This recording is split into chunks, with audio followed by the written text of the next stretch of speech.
If you've ever slept over at a friend's house and felt something wasn't right, trust that feeling. Because the night I ignored mine, I almost didn't make it home. What started as a simple sleepover turned into something I still can't explain, and whatever was in that house wasn't human. I remember the exact moment it began to feel wrong. It wasn't a scream or a shadow.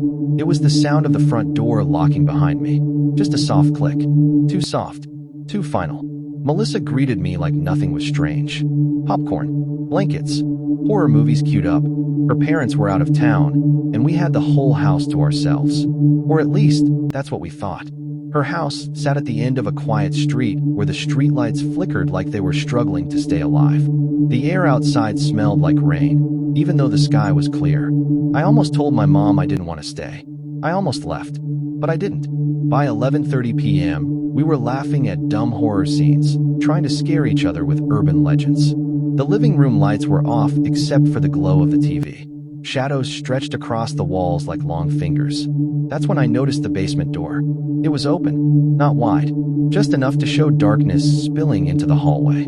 "Did you open that?" I asked. Melissa turned, confused. "No, it sticks sometimes." She walked over and pushed it shut. The wood creaked slowly, like it was resisting her. We went back to our movie. At exactly 12:07 a.m., we heard it. A thud. Heavy. Solid. From below us. We both froze. Her parents weren't home. No pets. No reason for anything to move downstairs. Then came the scraping. Slow. Dragging. Across concrete. Melissa whispered, "It's probably just the house settling." Houses don't drag things across floors. We stood up together and walked toward the hallway.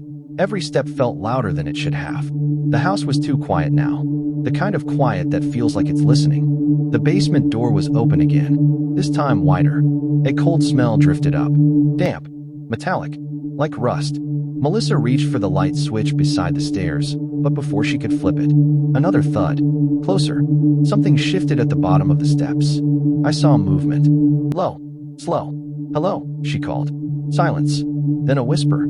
It wasn't clear, but it was human, and it wasn't either of us. We ran back into the living room and locked the door. Melissa grabbed her phone. No signal. Mine too. Wi-Fi gone. Then the power cut. The TV snapped off. Darkness swallowed the room. The only light left came from the street lamp outside, barely cutting through the curtains. And in that dim glow, I saw a shape in the hallway. Tall. Still. Watching. It stepped forward. The floor creaked beneath its weight. Melissa squeezed my arm so hard it hurt. "There's no one else with a key," she whispered. The figure tilted its head slightly. Then it spoke. Soft. Calm. "Why did you open the door?"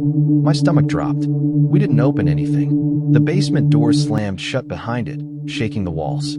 And that's when I understood something worse than a break-in. Whatever was down there had already been there. The shape moved closer. I could hear breathing now. Slow. Uneven. We ran for the back door. Locked. From the outside. Melissa screamed. The footsteps stopped right behind us. Cold air brushed against my neck. And a whisper, right in my ear. "You weren't invited." The basement door creaked open again. Something heavy started dragging up the stairs. Slowly. Step by step. If this story gave you chills, make sure you subscribe, because this was only the beginning. More true disturbing stories are coming. And trust me, the next one is even darker.